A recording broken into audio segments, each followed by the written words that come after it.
Okay, I had a question about how to put the window regulator back in one of these. Now, I did a video on taking the regulator out.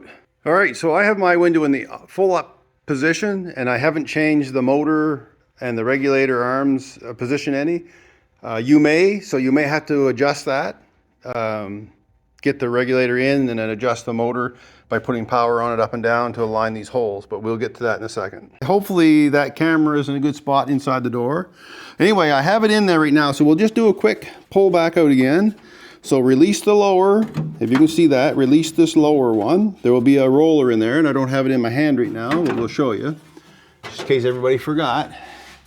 So there'll be this roller will be in the lower track right here, like so. And wear sleeves too, guys, when you're doing this, because it's very sharp in there. All right, so we're set up kind of where it used to be. That's how it will look.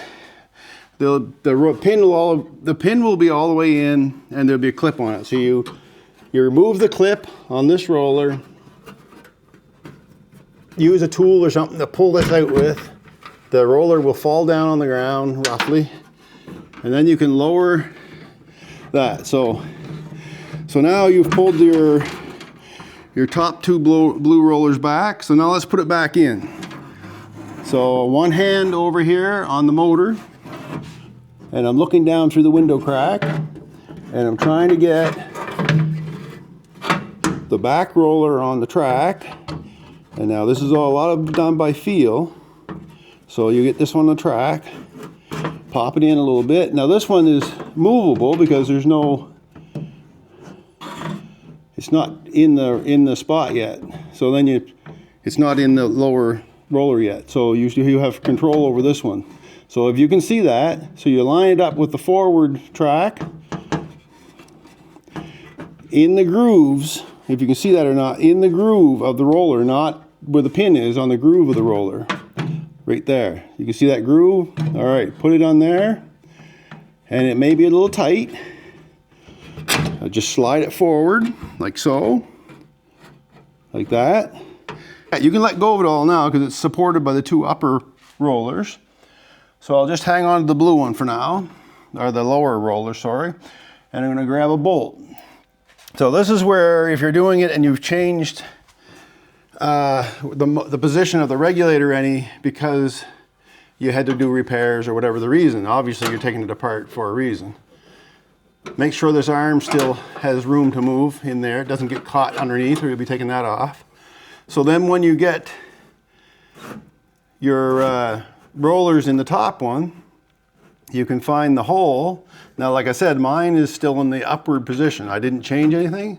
So I'll be able to get a bolt in there, right? Like so, and then it's locked down. And then once you get the one bolt in, you can, I can monkey with it. I can remove the clamps, but I'm gonna put the roller on first just to demonstrate. So I get this roller in there, like poke my head in. So, oh, it fell off, and that'll happen. The roller will fall off, and there should be a clip on this roller too, by the way. When you're doing this, you make sure you have a clip on it because they are hard to get on once they're in there. And then you push it in, and the same as I did at the start, I'm just going by feel here, and then in like that. And then it's in, and then you put the rest of your bolts in. And that's it, that's all there is to it. Again, you may have to adjust the height of the regulators to match your window, and then that's it. You can unclamp your window and away you go. Thanks for watching. Hope that helped. Say it again. Thanks for watching. I hope that helped.